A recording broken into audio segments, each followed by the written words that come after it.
right where we at right now. I didn't know that in the 1920s, the KKK did more meetings in California than they did in Louisiana, Mississippi, Texas combined. I didn't know.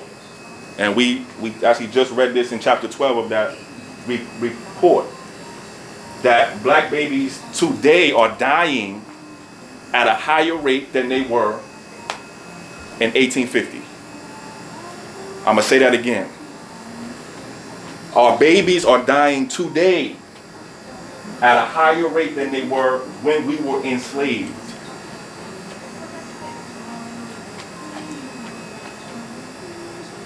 So, why reparations? It's all that and more. I'm gonna pause for a second. I'm gonna shift a little bit. All right. I'm gonna open it up to you all and to everyone here. Do you have any questions about how we've defined reparations, the forms of reparations, the features, who's eligible, and why? Any questions or anything you've heard so far before we continue and talk about the state reparations task force? Any questions? Just curious. Fine. Yes, sir. What's up, brother? Good to see you, Queen. Yeah. So I have possibly been spreading misinformation. From the last meeting that we had, I was under the impression that you had to have been a descendant of slaves, but you also have to have been a California resident for 5 years. I remember the conversation being, if Gavin Newsom or the legislature approves reparations in the state, can somebody from Texas say, oh, pack my bags and move over to California and get in line? Because if I was in Texas, I'm the nigga that's gonna move. I'll be doing the same right in thing. line. Yeah. So let me restate the question. So do you have to be a California resident to be eligible for California reparations? And the short answer is we don't know yet. The California Reparations Task Force is actually going to discuss that at their next hearings. By the way, their next hearings are this week, actually, in Oakland, California, Wednesday and Thursday. That's December 14th and December 15th in Oakland at the Oakland City Council chambers, 9 to 5 for 2 days straight. I'll be down there. It's also going to be live streamed though too. It's going to be live streamed on ETM Media Group on YouTube, as well as the website of the California Department of Justice. So the short answer is we don't know yet. Now, we expect that you will have to be at least a California resident though. That is how the author of the reparations bill, by the way, they're gonna beat me up. I would have said it later anyway, but the author of the reparations bill was at that point Assembly Member Dr. Shirley Weber. Yes. Now our Secretary of State, Dr. Shirley Weber. She wrote and introduced and helped pass and was the lead author on the California reparations bill. When she came to the reparations task force to talk to them this year, they asked her that specific question. They said, well, what about, they said, well, Secretary Weber, we know that you want this to be for the descendants, but what about, do you have to be a California resident? And she said, I wrote this for California residents. So that's what we expect, but the California Reparations Task Force hasn't made a decision on your residency requirements yet. We expect that you will have to be at least a California resident. That makes sense. Yeah. But for example, what if I was born in California and I moved? What if I'm here in California now? Can I take it with me if I want to move? Very important questions. And so still yet to be answered, still yet to be determined, but the short answer is we don't know. Yeah, peace, bro. What up, man? Good to see you, man. As always. Come on in. On the seat. So I think there's one right there. There you go. Two right there. So, any other questions about what we've discussed so far? How we're defining the word reparations? Who's eligible? Reparations for what? Before I talk about the actual task force. Yes, ma'am. Just given that records aren't easy to come by, Yep. how would people prove eligibility? Yeah.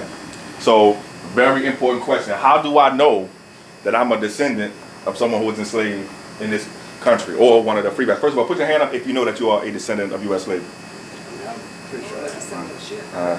Okay. So most people are think they are, right?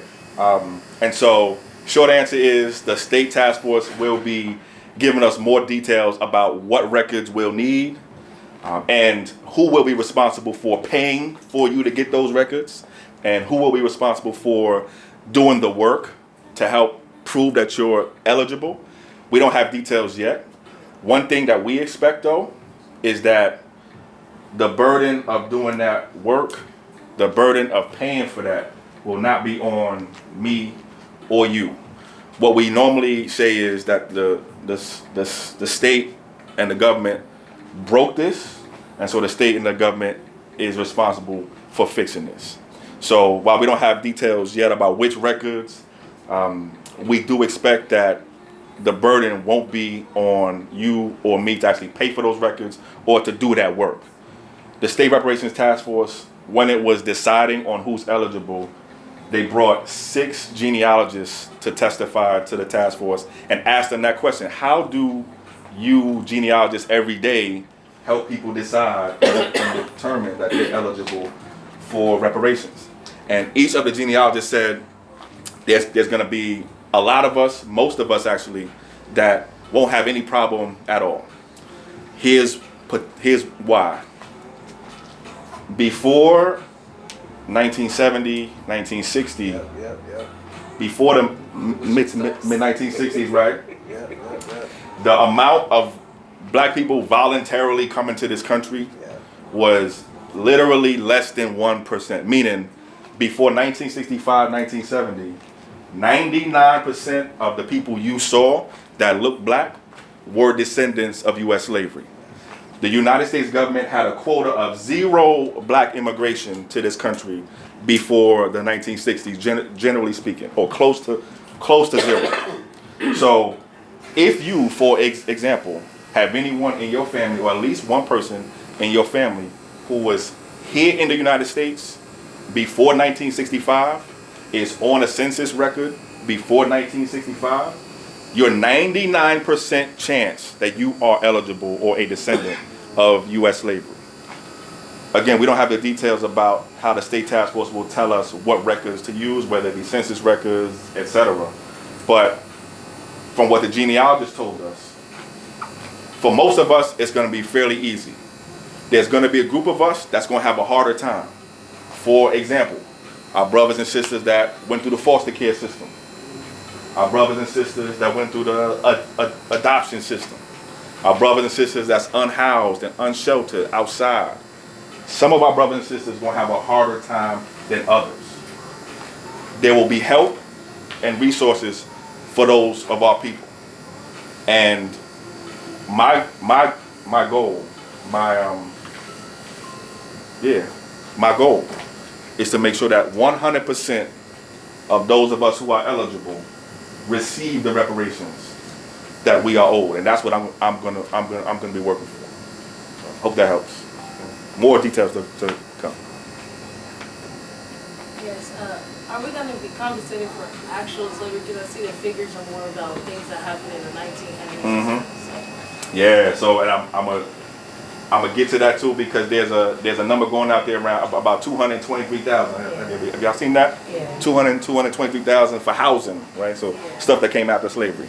So the short answer is yes, there will be compensation, there will be reparations for the institution of slavery and the things that happened after it, the impact of those things on the descendants of U.S. slavery. So the question was, will there be reparations, will there be compensation for slavery itself? Because there's information out there about reparations for stuff that happened after slavery. And the answer is yes, there will be reparations for slavery, which is the main point, and then the things that came after, which are what we think of as the legacy of slavery, the afterlife, the after effects of slavery, but their impact, the impact of that stuff on the descendants of U.S. slavery. So the answer is yes. Can I add something to that? Sure. I read that article. CNN put those figures together. And what they did was, they did a statistical analysis of how much that would cost in present day time. So that did not come from this coalition, no. No. That's something that they determined that it would come out to be about that much. Okay, all right, thank you. Come on in, come on in. So I want to ask a question first. So I'm gonna come to that. Oh, you got more? You got a seat back there? Just get out of it. Yeah, no worries. So I want to help answer that question too, or that piece too, because people asking me. Somebody asked me this morning, where the $223,000 came from. What's that from? So in, let's say, the late fall, winter of last year, the California Reparations Task Force hired a team of economists to answer a very important question, which I was hoping, I'm expecting one of y'all will ask me, which is, how much is California reparations going to cost? How much is this going to cost? Like, what's the price tag?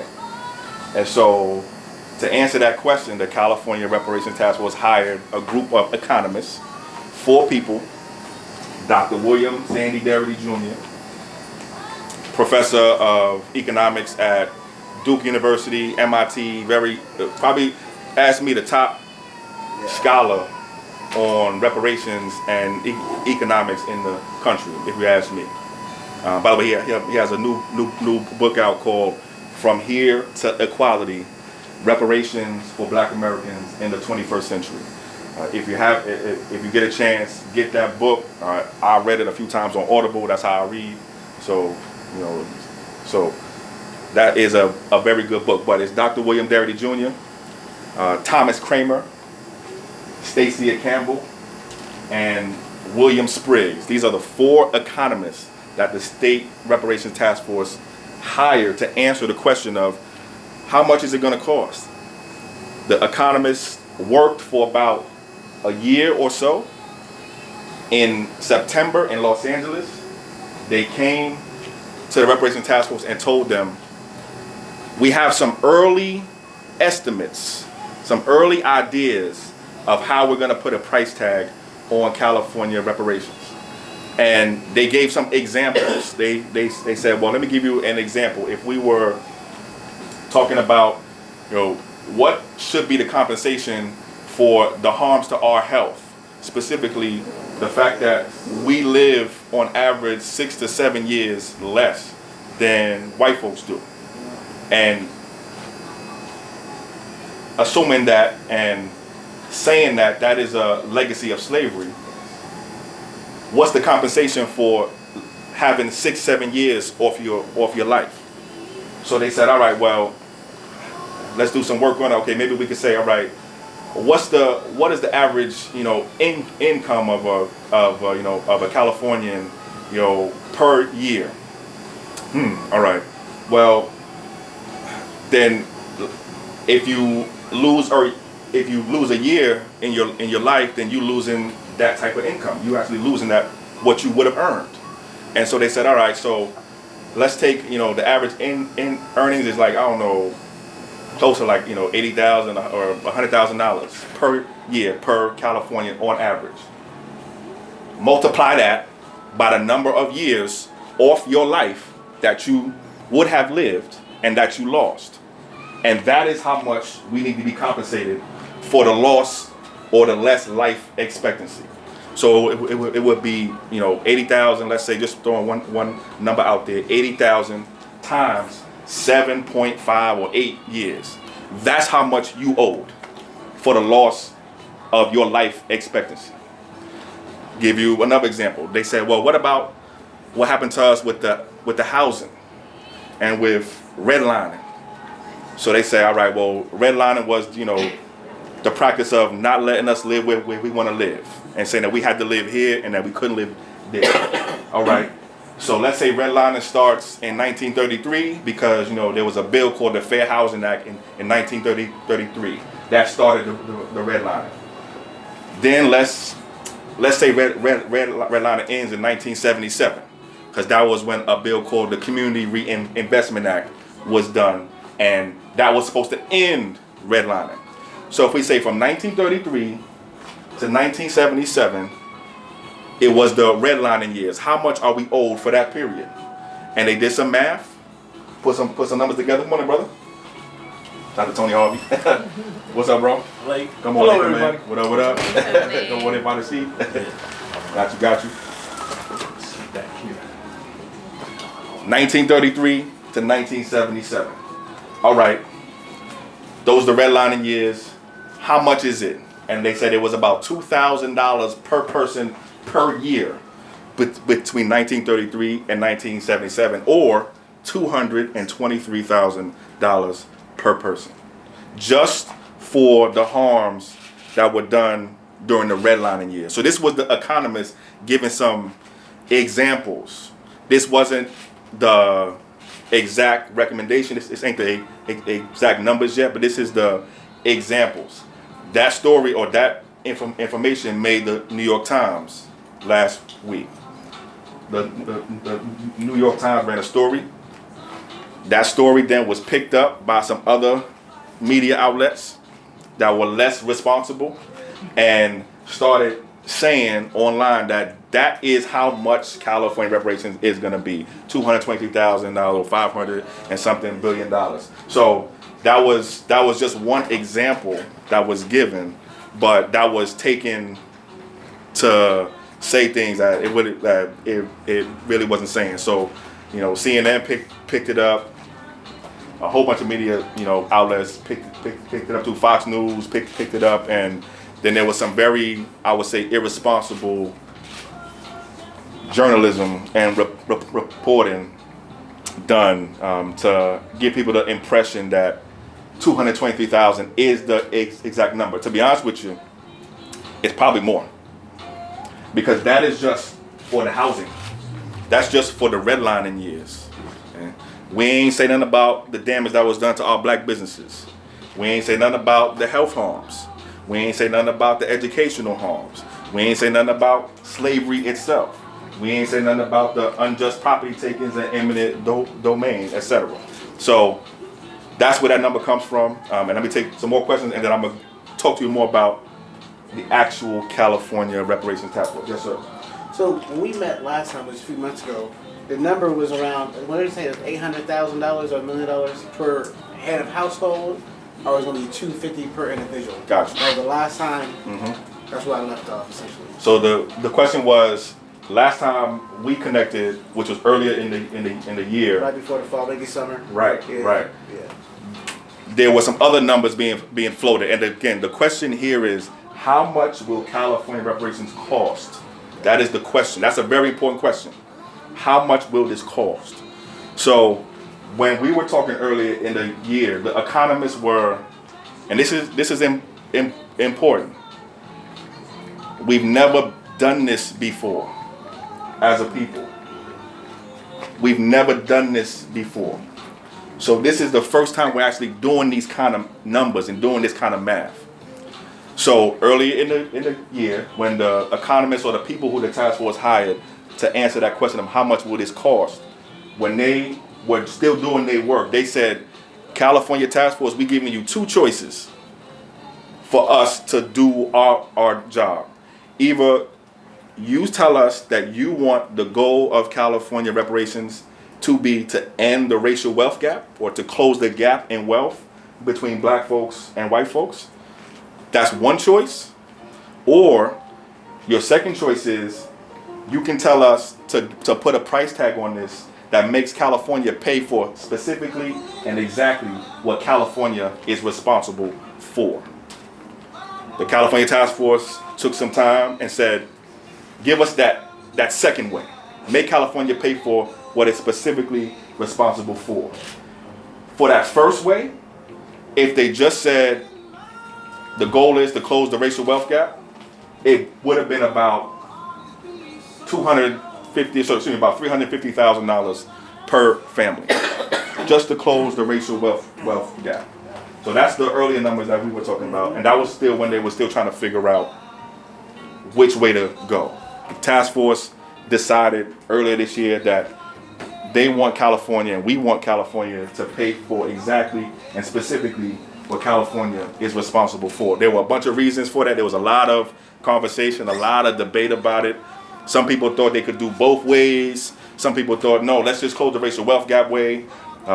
Some people said, no, if you close the racial wealth gap, then you're gonna let the federal government off the hook, because the federal government is really where we're trying to get to. So if we close the racial wealth gap, the federal government gonna say, well, no need for us to do anything.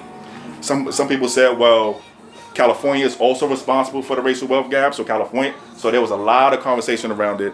Ultimately, the task force said, we're going to make California pay for what California is responsible for. There were also some political considerations too. Some people said, well, if we try to make California pay for stuff California ain't responsible for, how are we going to get this through the Capitol?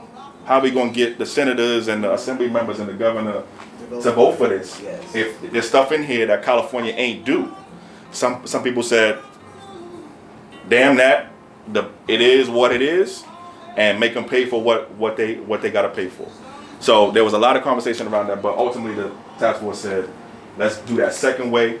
Let's go line by line, itemize it: housing, slavery, education, business, healthcare, unjust property takings. Let's go line by line and put a price on each one of those, and then add it all up. All right. That's why, back to the earlier question, that's why you're hearing about numbers just for housing, or numbers just for healthcare, or numbers just for black business, because they're going piece by piece and line by line. Any other questions before we go here and then here? Yes. Is psychological damage going to be included in that too? Yes. So actually, chapter 12 of this report right here is all about mental and physical harm.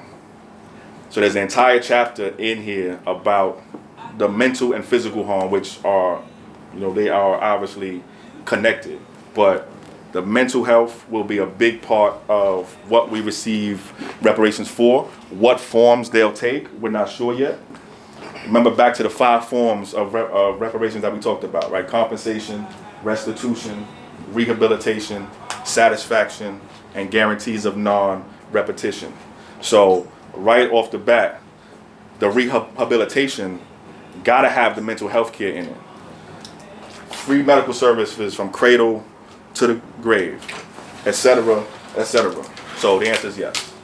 And then we got here, and then we're gonna go here. Yes. I hope we're just not going through an exercise, is because I'm already hearing they're talking about California's going to be having a deficit next year. Mm-hmm. Okay, we've been all this money for mental health, not mental health, but tax refund, blah, blah, blah, and whatever. So now we come up with this, talking about reparation. My question to all that is, where is this money coming from, and who's going to pay for it? Where is the money coming from? And who's going to pay for it? And who is going to pay for it? So we talked about the numbers, some of the numbers. Where is the money coming from, and who's paying for this? So you're absolutely right. Has that California, been addressed yet? Has that been addressed yet? That has not been addressed yet by the task force specifically. It's been talked about by task force members, and I'll share with you what some of them have said. So in a few minutes, I'm going to tell you a little bit more about who's on the task force. But one of those persons, two of those persons, are sitting state senators and state assembly people. So you're absolutely right. California, and I've seen stories about this too over the last week, California is projected to have a budget deficit next year or the year after. This year, California had a budget surplus, meaning I think after we paid all our bills, we had an extra $100 billion, right? As y'all may or may not know, California is the 5th or the 4th, we were sort of arguing about this, the 5th or the 4th largest economy on planet Earth. Our state has the fourth. Don't give me right. Four B. Just moved past Right, Germany. right. So our state just moved past the country of Germany as having a larger economy than all but 4 other countries on Earth. So, where's the money come from? The money will come from our state government. Where specifically, what parts of our state government, we haven't decided yet. A very important related question to that is, can we afford it? So, can we afford this? If you ask me, the answer is yes. And that's not just me talking. That is one of the California State Task Force members, who is a state senator, Senator Stephen Bradford, who recently said, yes, we can afford this. Whether we take a certain part of our budget every single year, so not the part that's in the surplus or the deficit, but our, $250 billion budget, take 1% of it every year, take 2% of it every year, and put it to this. Yes, we can afford this. Absolutely. We can afford this. It's an interesting question because we pay for a lot of things. We spend money on a lot of things. So you can't tell me that we can't afford this. So while we're still waiting on some of the details about where specifically in the budget and where, can we afford this? Yes, though. We absolutely can. Have they mentioned anything about will the feds be putting in anything? Good question. So the question is, will the federal government put some money up? That's actually the first time I've heard that. So one of the call to actions that we usually say at these events is, call the California Task Force, email the California Task Force, and tell them what's on your mind. So I want to encourage you to call them and email and tell them exactly that. The federal government could be a source of funds for paying for California reparations. And I think that's a good idea. I think the federal government, we have partnerships with the federal government for all kinds of stuff. All kinds of stuff. So I think that's a really good idea.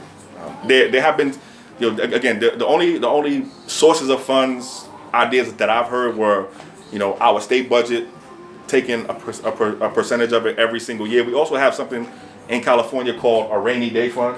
Ironically, right? California has something called a rainy day fund, meaning we just got money sitting for a rainy day. Cliche, it's raining like hell on us as black folk. It's raining like hell on us. All right? So we also have a rainy day fund. All right? We could also, and this is for us to talk about. We could also say, when there's a surplus, half of the surplus got to go to this. When there's a deficit, or let's say X% of the budget every single year, no matter what, surplus or not. When there's a surplus, then it's that X% of the budget plus half of the surplus.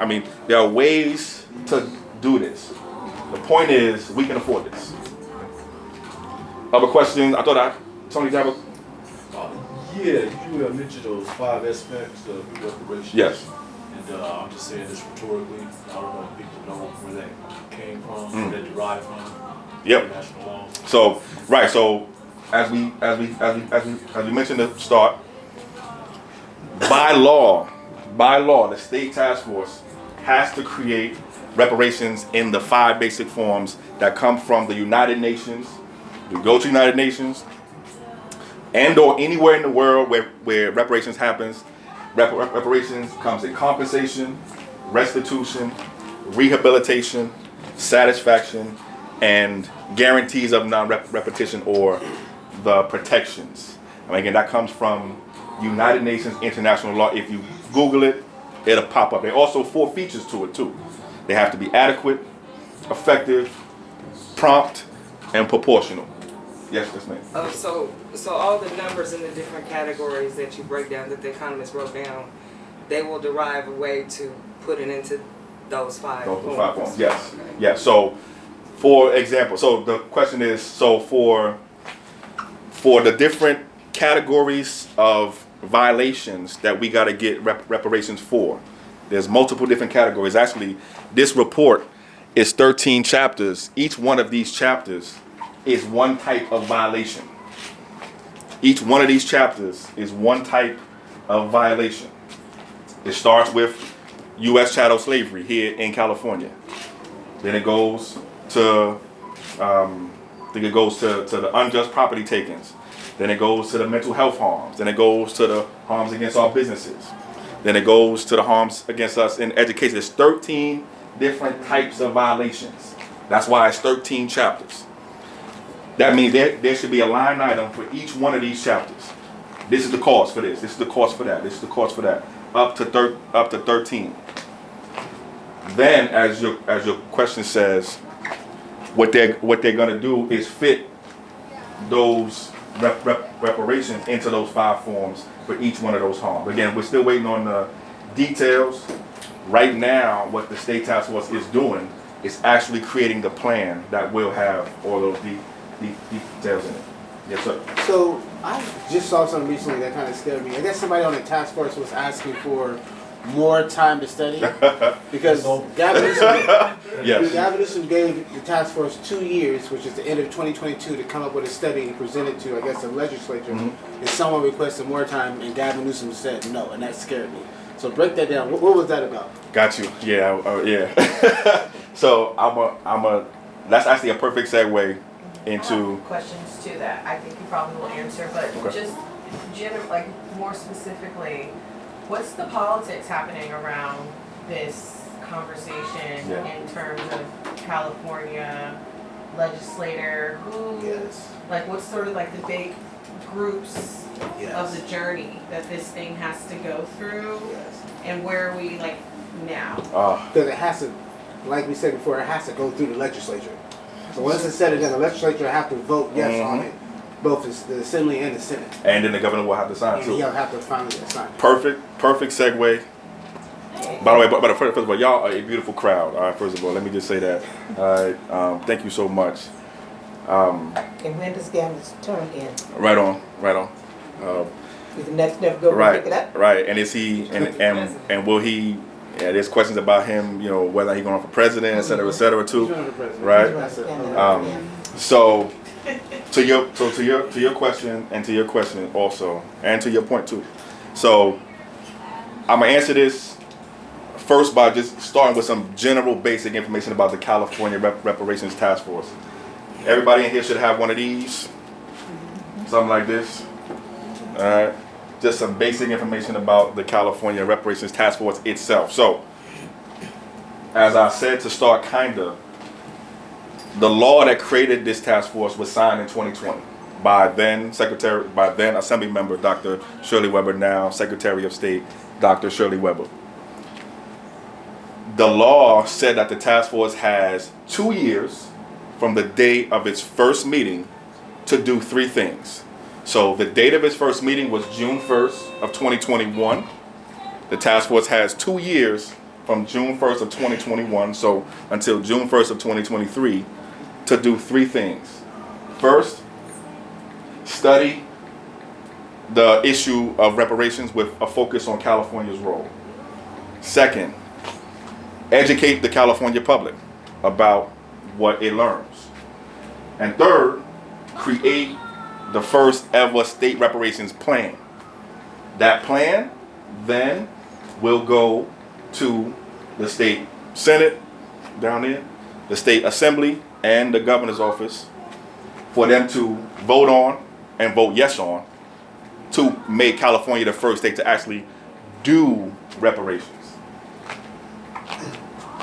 I'll say briefly, and then I'm gonna come to your questions. There are 9 members on this task force. There are 9 individuals, 9 members. The chair is Attorney Camilla Moore, 30-year-old superstar black woman. She's 30. 30 years old, just turned 30 in March, actually. April, yep. Just turned 30, she's right here. That's it. All right. Just turned 30 years old, is leading the first ever U.S. state task force for reparations. The vice chair is Dr. Amos C. Brown. He's actually one of Dr. Martin Luther King's literal students. Literally was one of Dr. Martin Luther King's students. State Senator Stephen Bradford is on the task force as well. State Assembly Member Reginald Jones Sawyer, who was the person who asked for more time, which I'm gonna come to in a minute. San Diego City Council Member Monica Montgomery Stepp. Dr. Cheryl C. Grills, who is a PhD psychologist, focuses a lot on mental health.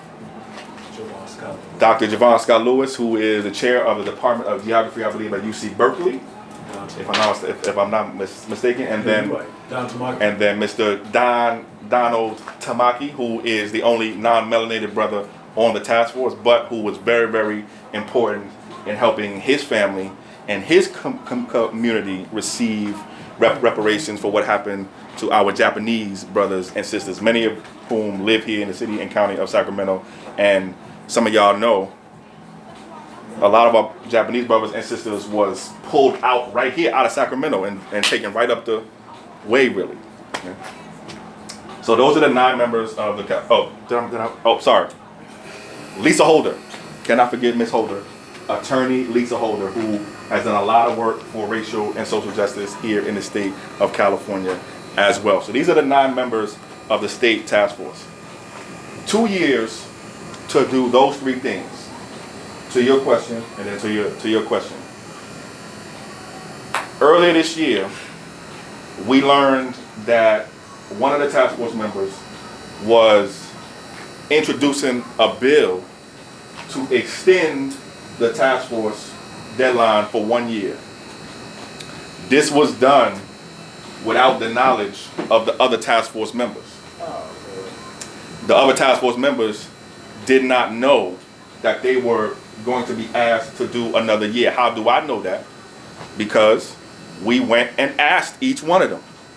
As a matter of fact, most, if not actually all of the task force members that we spoke with, they found out about the extension from us. There was no talking to them about, hey, we may want to ask you to do another year, etc., etc. So the task force members didn't know they were going to be asked to do more time. Neither did they ever ask for more time in the first place. So it's because of that reason that we believe that the governor vetoed that bill and said the task force ain't asking for no more time. The task force actually, to keep it real with you, don't need no more time. They've been working really well for, at that point, about a year and a half.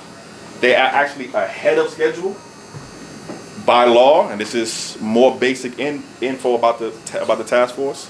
By law, the task force has to hold at least 10 public hearings. This week, they're going into their 11th public hearing. By the end of their work, they will have had nearly 20 public hearings. They've also asked community organizations like ours, which is the Coalition for a Just and Equitable California, to host a series of community listening sessions all across the state. They asked us to host altogether 12. There were close to 25 community listening sessions, not including the information sessions like these that we're doing, and not including other types of community meetings for California reparations. Excuse me. So the task force didn't ask for no more time. The task force doesn't need no more time, or didn't need no more time, and that was partly why we believe the governor vetoed the bill that would have extended the task force work by 1 year. To your question, what happens next and what's the political climate like? So after the end of the 2 years, what happens? What happens after the end of the 2 years?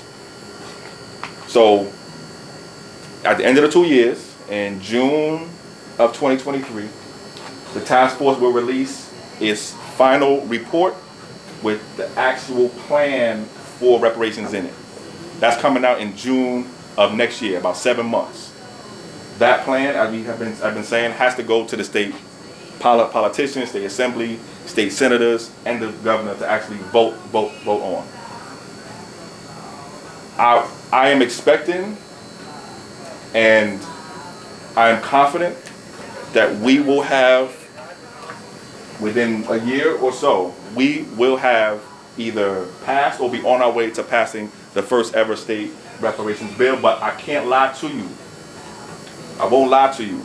It ain't gonna be easy. It ain't gonna be easy. Just because the Democratic Party runs the governor's office, it runs the state assembly, it runs the state senate, doesn't mean that it's gonna be easy to get this done. Right now, but let me say this too. When the state commission bill was going through the process, we actually had Republicans that actually voted for it. I'm gonna say that again. There were Republicans that actually voted for California state reparations bill. Wow. In addition to all 100% of the Democrats. But that was a bill to create a commission or a task force. This will be different. This will have the money in it. This will have the land in it. This will have how much free education we getting in it. If you ask me, this will also have how much I'm not paying taxes in it. It's just me personally, okay? Or how much my credit score is getting changed automatically, okay? That's just me personally. Another election before they vote on this, or we don't know yet? Good question. Like, how much strategy is the task force putting into this effort? So a lot, but to your question, so I think the task force right now is focused very much on making sure that they have the strongest plan possible. But to your question, Some questions going on right. So we have to. So I think that the first thing is to make sure that the product is right. That we basically have the right product. Yes. But to your question, this bill at the latest is crazy. At the latest. So let's just talk timeline. In June of 2023, we got the plan. From June of 2023 to, let's say, January of 2024, that plan is being written into a bill. That bill gets introduced in early 2024, let's say January, February of 2024. It'll go through the process. The latest that bill can have votes or get a decision by the governor is October of 2024. That is 1 month before the November 2024 elections. So we're walking right into the next the next presidential election, the next state senate elections, the next state assembly elections, the next U.S. Congress elections, and the next U.S. Senate elections. So this bill will be being decided on in the 2024 election year. Okay, hold on. Are you, okay, I'm asking this question. Am I hearing you saying that once this bill gets completed, is this something that the California people are gonna vote on? Is that what I'm hearing you say? No. So let me take a step back. It depends on what's in the plan. Inside the plan, I expect there will be stuff that only the California state legislature, the state senator, state assembly people, governor can do, especially the parts about the money. So there's going to be stuff in that plan like, this is how much compensation, etc. That stuff most likely will have to get voted on by the state senators, by the state assembly people, and by the governor. So there will be some stuff in there. I expect most of that will be like that most of what's in there will have to have a decision or a vote by the governor, by the assembly, by the state senators. There may be some stuff in the plan, maybe, I'm not exactly sure what these are, but it's possible that there are stuff or is stuff in the plan that, for example, ask California to change its constitution. To change the California Constitution, that normally has to go through us. So these are like the ballot measures and the ballot propositions that we see every couple years. This is us as a people voting to say we want to do this to our state constitution. That kind of stuff, changes to our state constitution, normally have to be done by us. I'll give you one example of a change to the Constitution that the California Task Force actually already recommended in that first report. So my brother Mikaeli back there early on said, when I said something about U.S. slavery, my good brother said, slavery's still going on now. That's true. Right now, you can be enslaved right now if what? If you are convicted of a crime. Our state constitution, California state constitution, just like our U.S. federal constitution, has what they call a slavery or involuntary servitude exception clause. It says neither slavery nor voluntary servitude are allowed, comma, except as punishment for a crime. So, and as a matter of fact, one of the bills that we worked on this year that we were not successful on was actually getting that changed. We actually worked with a brother named Samuel Brown. Samuel Brown did 24 years in prison. He just got home in this, actually last year this time. And Samuel Brown was told while he was in prison that he had to clean up some cells where the people in those cells have recently had COVID. Samuel said, listen, I got a pre-existing condition. I can't do it. They said, Samuel, listen, if you don't show up to work one more day, when you go for your parole, we're going to violate you and you have to stay in here another 3 years. So we're forcing you to work. Right? This has happened last year. The California State Task Force, so Samuel, after hearing that, actually wrote what became or would have been a change to our state constitution that would have changed that. It was called ACA 3. It actually failed. And this goes to part of your question about the political future. The California State Senate voted that down. The California State Senate said, we do not want to give the people of California the chance to take that slavery exception out of our state constitution. The California Reparations Task Force has recommended and can again recommend that there be a change to the Constitution like that. Something like that would have to come to us to vote on. So there may be some things that are in the plan for us to actually vote on. Most of it, I think, will be stuff for our state senators, our state assembly people, and our governor to make a decision on. And that is what our work is really now, but especially from the middle of 2023 and especially in 2024. What we're gonna need to do something that's never been done before. We're gonna have to motivate and work to get our state senators, our state assembly people, and our governor to actually do and pass a reparations bill. It's one thing to have a state study. It's one thing to have a state commission. It's another thing to actually have real reparations.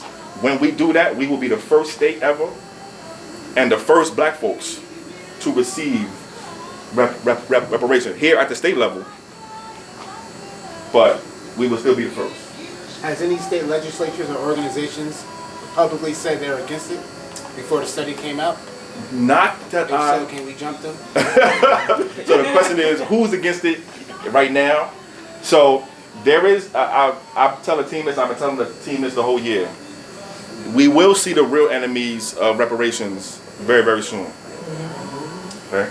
There will be an organized, well-funded, well-resourced effort to stop this in one way or another.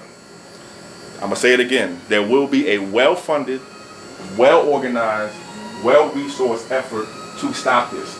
I was going to say this in my opening, but every single one of us is making history. I'm not BSing you when I say that. Every single one of you is sitting inside of a history book right now. We closer than we ever been. This is a fact. That means we're going to see a type of opposition against this that we've never seen. They're still going to fail. but that don't mean that we won't see them. So we haven't seen any organized opposition except for, I mean, there are, and black folks, let's just speak plainly. Y'all know how it is. All right? Let's just speak plainly. A lot of times, the first folks they use is our own people. Come on. A lot of times, the first folks they use is our own people. So I'm not going to be surprised if you see some black folks popping out early next year saying, well, I'm black and I don't want reparations, or I'm black and I don't deserve reparations. Okay? On Fox News. There and elsewhere too. That a lot of times that's how it works. A lot of times the first people they use is our own people. But I'm gonna give you a second. But think about what we just said earlier about that New York Times story and the $223,000 that we talking about, and the misinformation that was going out, and really the disinformation that was going out too. One of the people that retweeted some of that bad info was somebody who works for an organization called Judicial Watch. Judicial Watch. Okay?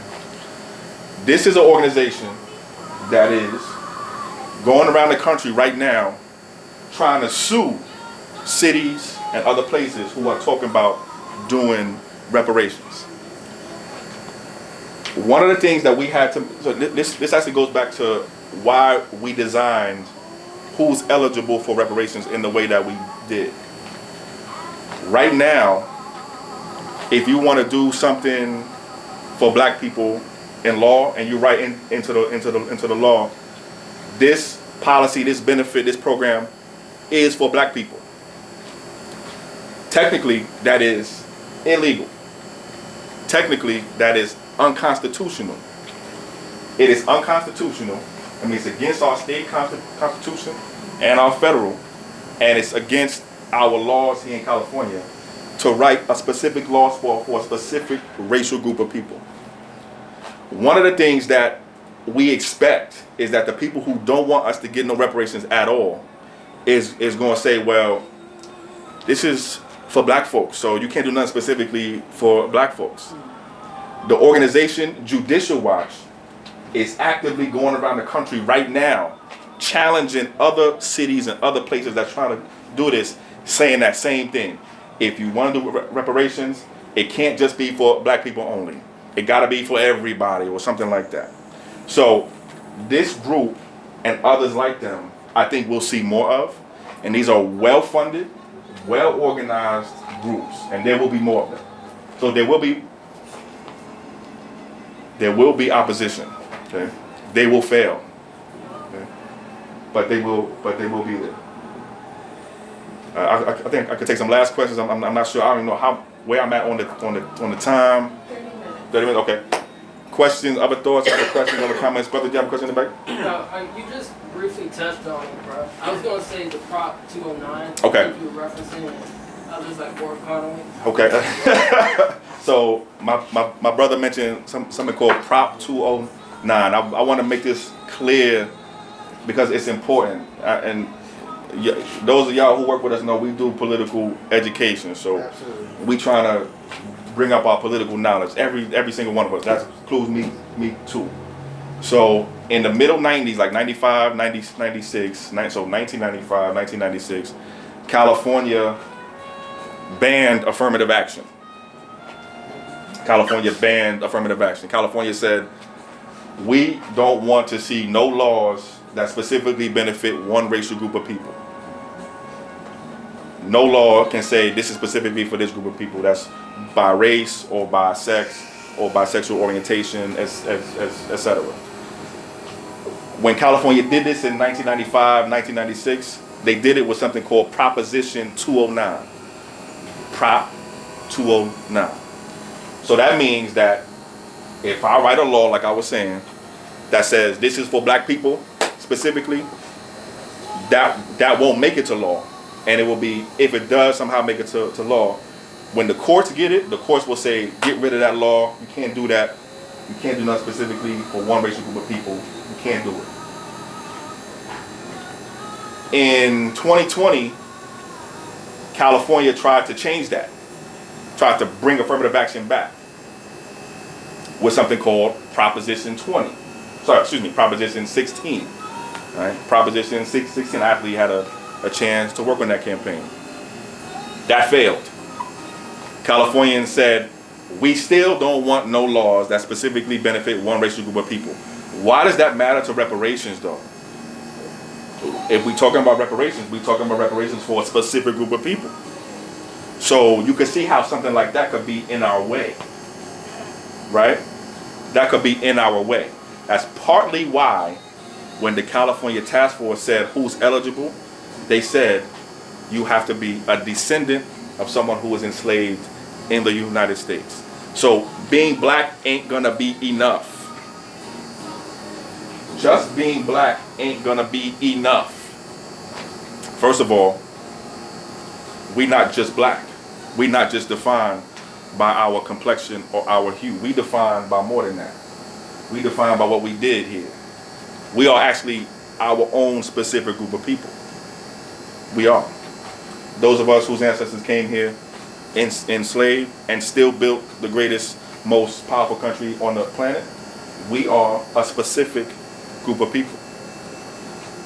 So it was partly with that in mind that the California Task Force said, because we expect that there will be some legal challenges at some point, we have to design this in a way that can beat some of those legal challenges. One of those challenges was created by what my brother mentioned called Proposition 209. Other questions, other thoughts? Yes, ma'am. Okay, so it's based on lineage. We have to just designate it like people slavery. Now, is there anything in the task force to, because everybody that's black is African American, you know, is there anything in there to name us different than that? Yeah. So good question. Man, you give me all the alley-oops right now. So in the bill, in the law that created the California Reparations Task Force, it says this is a task force to study and develop reparations proposals for African Americans who are descendants of U.S. slavery, or who are descendants of persons who were enslaved in the United States. So it describes us. It doesn't give us a one-word name, but it describes us, and that's what I care most about. I care less about the label and more about the description of people. Yes. So African Americans who are descendants of persons enslaved in the United States. Some of us refer to ourselves as American freedmen, right? I allow the Freedmen's Bureau, right? Same thing. But to help, though, we were actually, by we I mean the coalition, was very fortunate this year to write a piece of legislation that the governor signed. Also, he signed this in July. It's called SB 189, Section 14. Some of our people in here wrote some stories on that, so I want to appreciate the meeting here who wrote some stories on that. So SB 189, Section 14. So I'm going to try to make this make sense, simply speaking.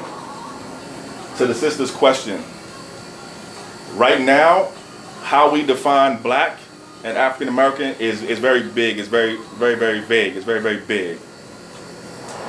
The way the government defines black or African American, they say that they're the same thing, and then they say that anybody who has ancestry in one of the black racial groups of Africa is called black or African American.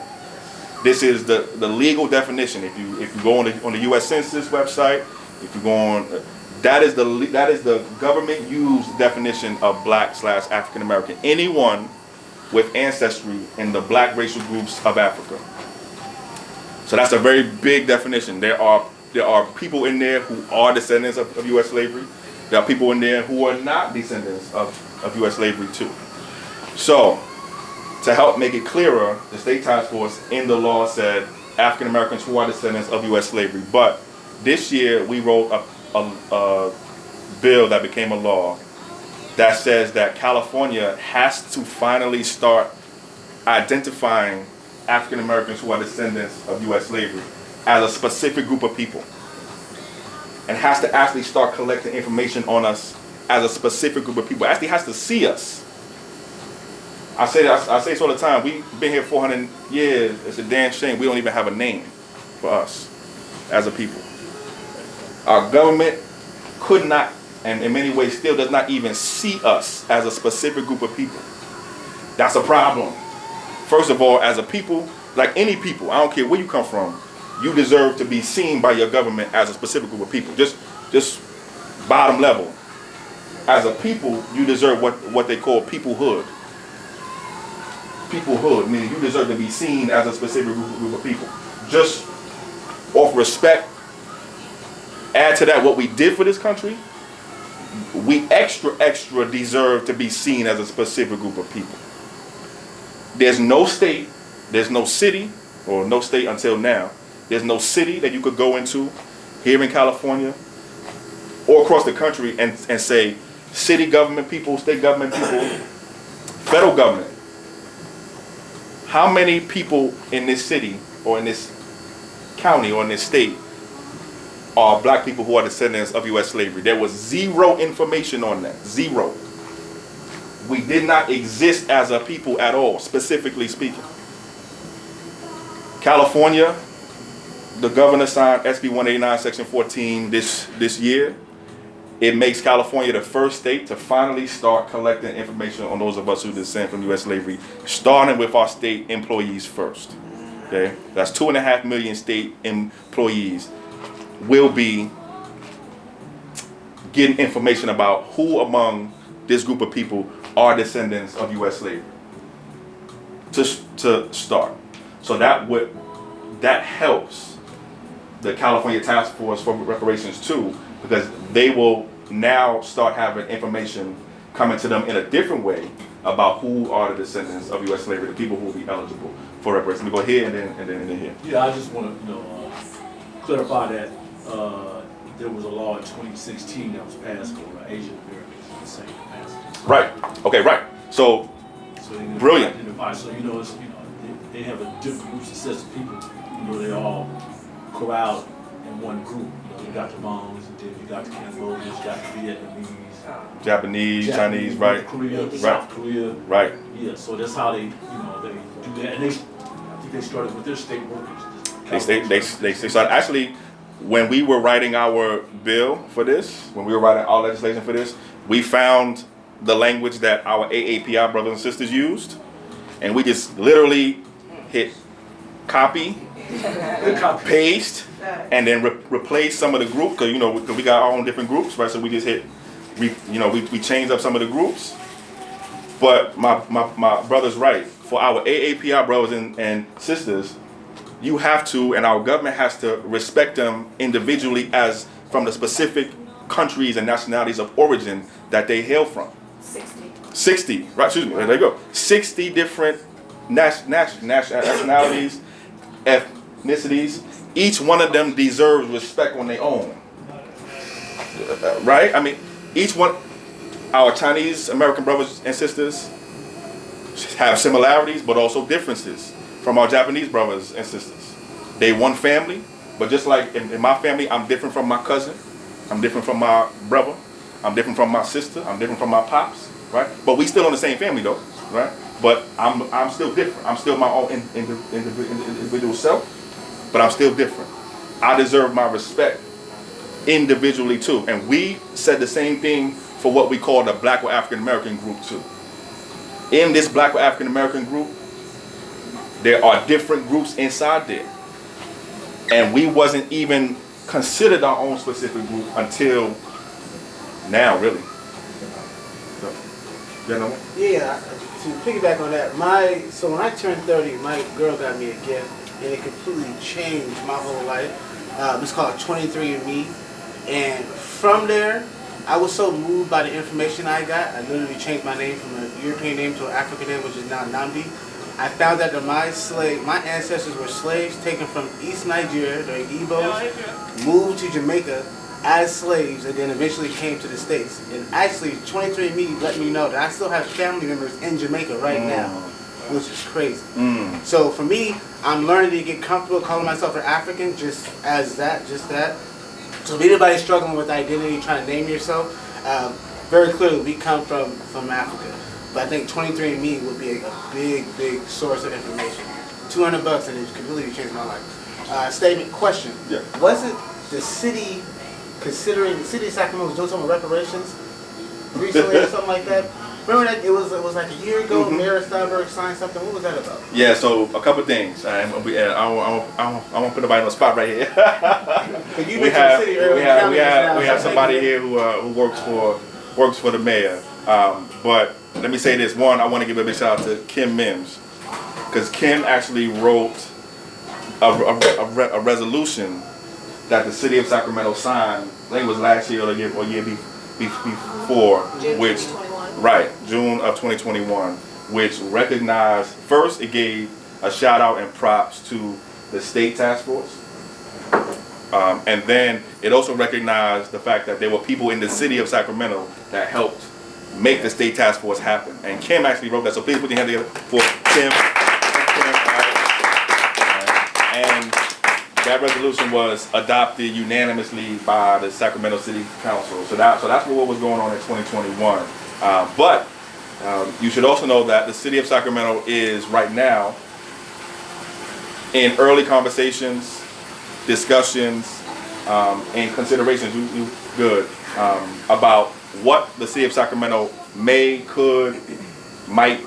be thinking about doing as it relates to reparations. Nothing decided yet, but there are conversations going on in and around the city of Sacramento about what the city of Sacramento's responsibility is.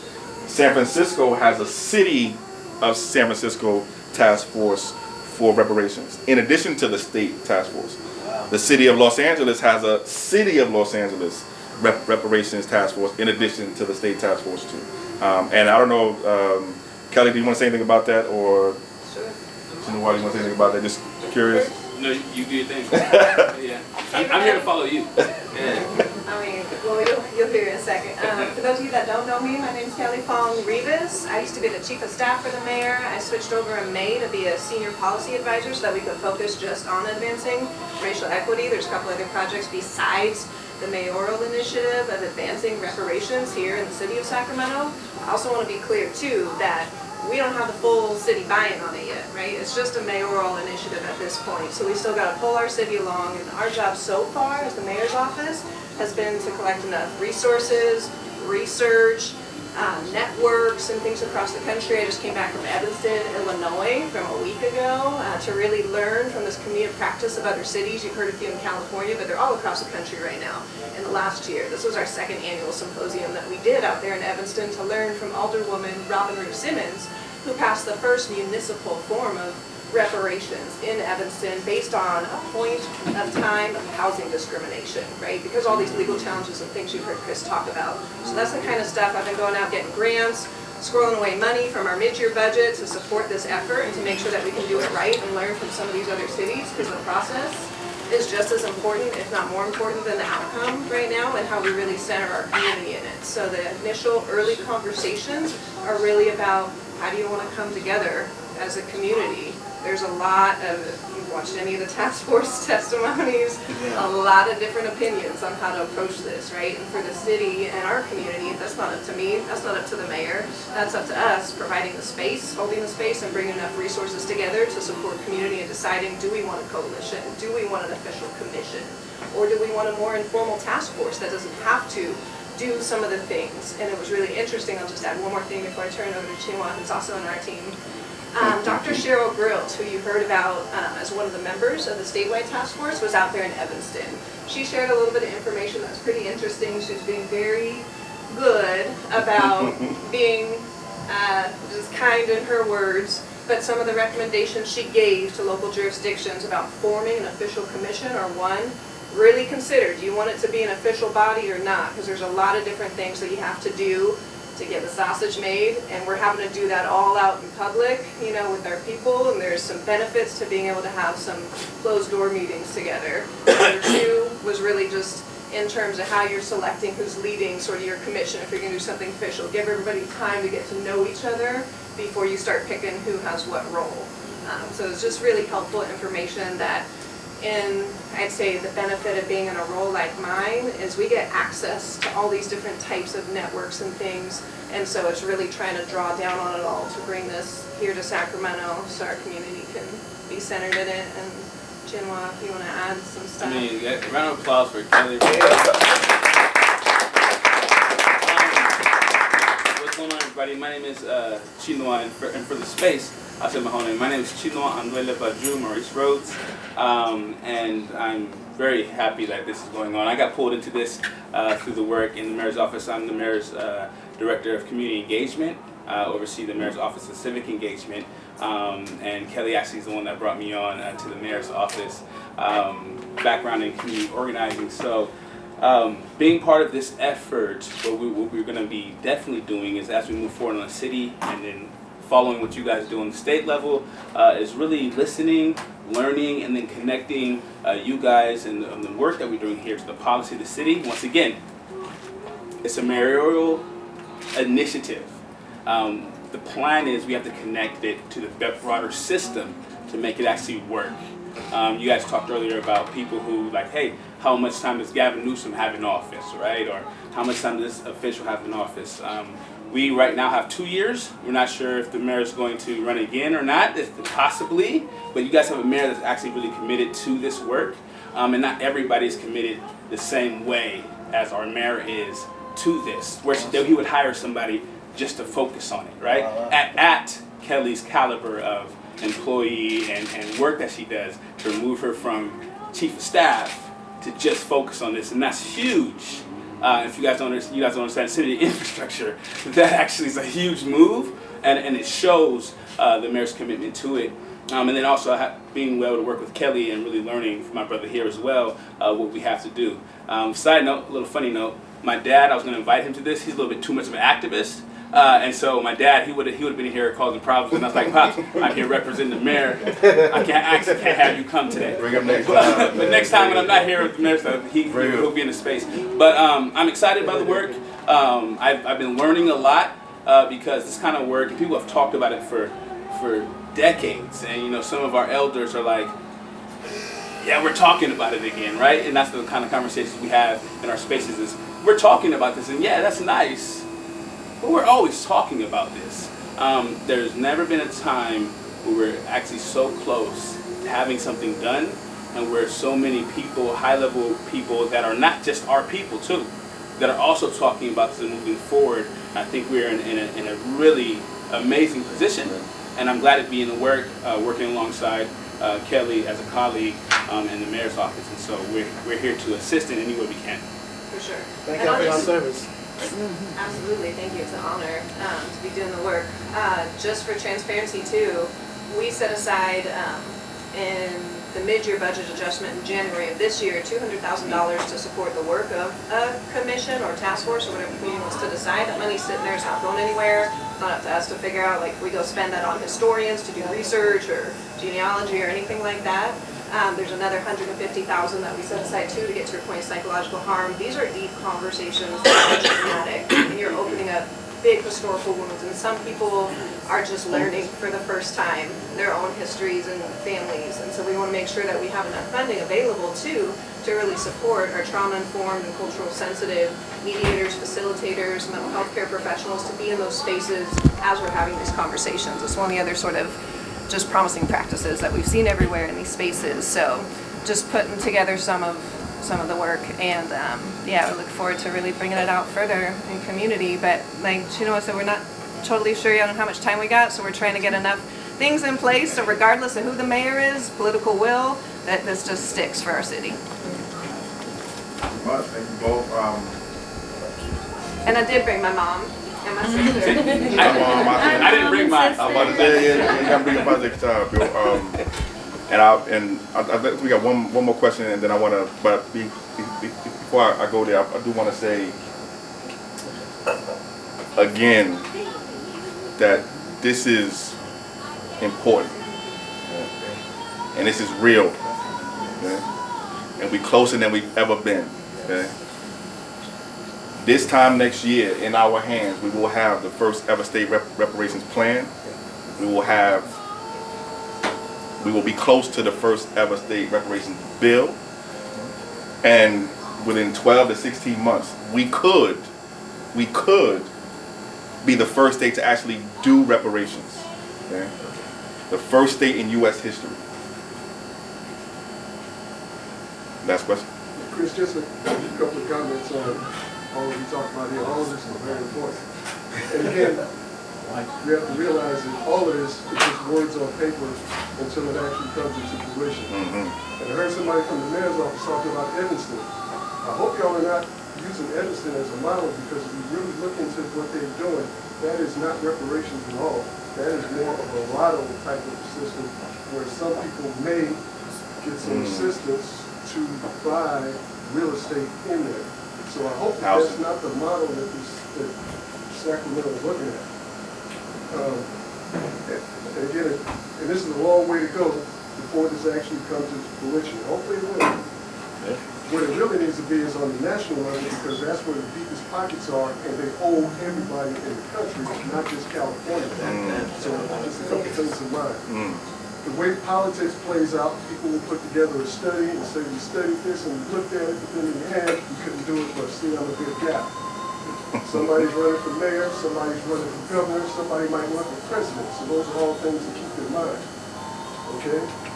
And again, I'm hoping that this goes through. And lastly, when we talk about, well, who are we? Well, one of the things we can do is, well, who's your grandma? Who's the oldest people in your family? That's where we start right there. Wait a minute. Who's my grandma? Who's my great-grandma? So we start doing that research there before we even get there. And that's stuff that we should be doing anyway, because as families, we should know who we are. Okay? So those are just a couple of comments, and we got a whole long way to go before we get there. As far as disaggregating ourselves, yeah, we're all black, because we got a lot of melanin, but that brother's from Nigeria, that sister from Ghana, that sister is from Jamaica. Our people been here since the early 1800s, and how we identify and where we come from is different too. But we're all black, the same way as Asians. Filipinos are not Chinese, are not on and on and on. So those are just some points in. Long way to go before this thing actually, before this plane actually gets off the ground, but we keep on pushing. Right. Right, brother. And I want to say, I'll come to you. I mentioned, it's funny, that y'all two are right there. Again, these are the two brothers. There were 3 people who showed up at one of the first meetings that we did just to even start talking about reparations. This is back in 2019, I think it was, or 2018. And there was 3 people. I was one of them. And it was those 2 brothers back there too. So it's actually crazy that y'all, so it's actually crazy that y'all 2 are yeah. So thank you, brother, as always. And yes, ma'am. Do you think it's foolish to ask for reparations on the state or federal level for our culture being taken, like different things in our culture that are taken? That's in there. Not, I'm about to say, let me see that report, bro. That's in there. That's part of the. It's not foolish at all. I'm trying to get you the exact chapter. Okay, there's a whole chapter in here about the theft of our culture, the theft of our creative property, the theft of our creative creations, and what we owe for that. There was actually a whole hearing just on what we lost from our intellectual property, for our creative property, from our cultural property. So it's not foolish at all. It's smart. That's exactly what we want reparations for, in addition to the other things too. But there's an entire chapter on it, and that will actually be one of the harms that the task force actually creates reparations for. Yes, ma'am? We're coming right up on 6. Definitely happy to stay longer if people have questions. I do want to ask what we all personally can start thinking about as our contribution toward this stage of the effort. Yeah. So we usually end with a few call to actions. And so there are things that we can do now, things that you can do now. Okay. So the first thing is you can, today, you can commit to staying informed regularly about California reparations. How can you do that today? First, you can go to our website, and our website is on this info right here. It's cjec-official.org. If you got a phone, just scan the code. Sign up for it's on the first page, front page. sign up for our California Reparations newsletter. We put it out once every single month. All the information about California reparations comes to you once every single month. Okay? Stay informed and get the right information. Second, also on this flyer is a code that will take you to the website of the California Reparations Task Force. The State Reparations Task Force has its own website too. They also have an email list that you can get on. Get on their email list. They have an email address. They have a phone number as well. So get on their email list as well. But the second general thing that you can do is share your thoughts and your ideas with the State Task Force this week. Okay? Take one day out this week. Take 10 minutes out of one day. Give them a call. Tell them what you want in that plan. Tell them why you want what you want in that plan. Tell them what happened to your family. Tell them what happened to you, to us, and what you want them to do about it. Talk to the California Reparations Task Force directly. They have to hear from us. Listen, the plan ain't gonna be as strong as it could be if what you want and what you want and what I want and what we want ain't in it. Okay? Talk to the task force. Also, as I mentioned, the State Task Force has hearings coming up this week, Wednesday and Thursday. They'll be in Oakland, but they're virtual, live streamed also on YouTube, also at ETM Media Group on YouTube, and also at the website of the task force also as well. So go to the task force hearings. They're coming to Sacramento in February. The State Reparations Task Force will be here in the city of Sacramento in February. Go to the hearings. So those are some easy things that you can do now to be a part of what's going on.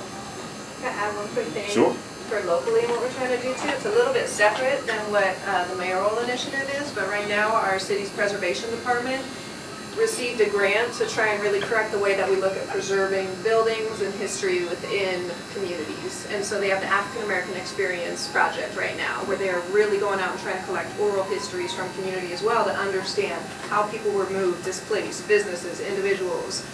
I cannot stress enough how important collecting these stories are in terms of being able to put together a really deep historical context and harm report for us to be able to build a plan for reparations in whatever model and form it takes. We're learning from everywhere, good and bad, so that we can make it through these legal challenges we know will Starting with Evanston as a model. We're looking at everything. Because that is an awful, that is not reparations at all. So I don't know how much expenses y'all have wasted on that, going out there studying that, but that is not the thing. I didn't because the Evanston model, Evanston just basically trying to fix their housing problem for low income, disadvantaged people. So it seems like the word reparation is just my opinion. PR stuff. It was PR stuff just thrown into that to make it look like they were really doing something. Because Evanston is 12 miles north of Chicago, okay? And it's like light and day. You would not believe it. You know, you got a real good middle class, upper rich class, then there's a really dark side that I'm not even going to mention to. You know, so when you look at those type of dynamics, okay, these people don't want, you know, these type of people living in their area the way they are, and they living in these well-to-do areas and stuff. So that's really the whole dynamics once you look at the core of what's happening with Evanston. But he is right though. That model is flush. Are you aware of any other models that are more effective? No, not at the moment. To tell you the truth, the only one that's working towards that way effectively is right here in California. This is probably the most progressed, expansive of project that's going on right now in the country. So and the model that they're putting together, which some is based off of what they've been trying on the federal level, might be the one that be the blueprint for the rest of the country. I mean, like other groups that have received reparations. No. Like Japanese and Native Americans. What transpired in those groups and what did work and what didn't work with them? Yeah. Shouldn't we look at that? Yeah. Well, we are looking at that. Matter of fact, at the LA meeting, back in September. Yep. I was about to say that. There were some Japanese individuals who, testified in front of the task force. Not just saying, hey, this is the way you should do it, but this is the way we did it. Maybe we could, we're just sharing our experiences and what we went through. And trust me, believe it. They didn't want to give them what they gave them that. Give them the land back. Not just so in LA, not just so at the last hearings of the task force, we heard from the Japanese folks who worked on reparations, folks in the Native American community who worked on reparations, folks in South Africa who worked on reparations, folks in Canada, Chile, Germany. I'm about to say Germany.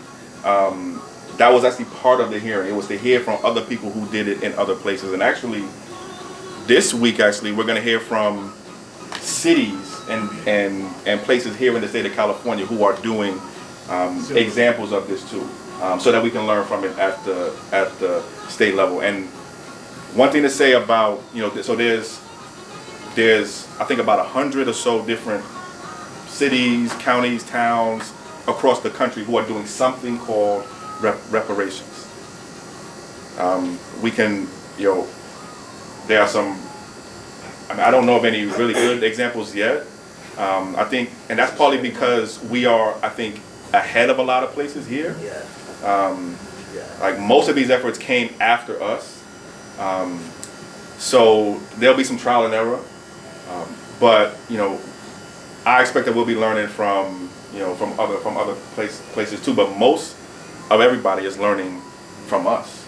Actually, we got a few more comments in that one. And also, by the way, don't forget, please do support our business here. Our hosts here. Before you go, please do get something. They're very, very, very gracious to us. Best coffee in Sacramento, right? The best. Award-winning coffee. See, I wanted to say that earlier someone mentioned something about the federal government. I think how well we do reparations in the state of California might be how we lead into the federal government. The U.S. Congress versus California state legislature, those are two completely different beasts. In my mind, it's almost damn near not impossible to get reparations to Congress. But our best bet is to do it really, really well in the state of California, so our California representatives in Congress can look back on us and use us as an example of how to do it on the federal level. That's a really good point. There is, and we'll make this the last comments here, so we can get you back to your evenings too. But so the federal government, as my brother said back there, the federal government is also responsible for reparations. Actually, one of the things that we got written into the state bill, the state law, is a little section toward the end that says, just because California is doing this, don't mean that the federal government is off the hook. It says it says something to the effect of whatever California does is not an excuse. It does not preclude. It should not be in the way, and it does not let the federal government off the hook for what the federal government is responsible for. So we are very, very aware of that. But as my brother here is saying, this is an opportunity for us to motivate, to incentivize, to push the federal government to actually do this. Yes. A lot of things that happen nowadays happen from the ground up, from the states up.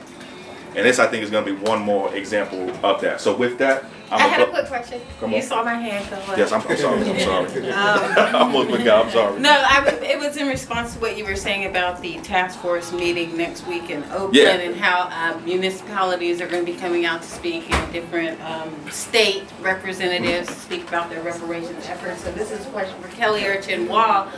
Was the city of Sacramento invited to come out and speak? Yes, we were, and we'll be speaking at the end of January. They're going to bring back some more cities that couldn't make it onto the agenda, including like Palm Springs and San Francisco. Okay. I believe it's like Hayward, Los Angeles City, Los Angeles County, I think Oakland, and I'm forgetting a few of the others that are going to be on the agenda, which was published, so they're listed. Sacramento's listed for next week, but they asked if we could defer to the end of January to create some more space and time so you get more than up to 8 minutes to talk about kind of what you're working on. That's great. That's great. I really do think Sacramento, as the capital of California, should be, spearheading the effort and just showing leadership in this initiative. Yeah, right. Thank you for your work. Chris, All right. I can just come up just real quick, just 1 minute. Come on up, brother. Brother, got something to talk about real quick and again. Appreciate it. Literally, this will be 1 minute. Appreciate it. First of all, can we get it up for man Chris, please? This man is doing crazy work. Let me get him out the way. Appreciate that.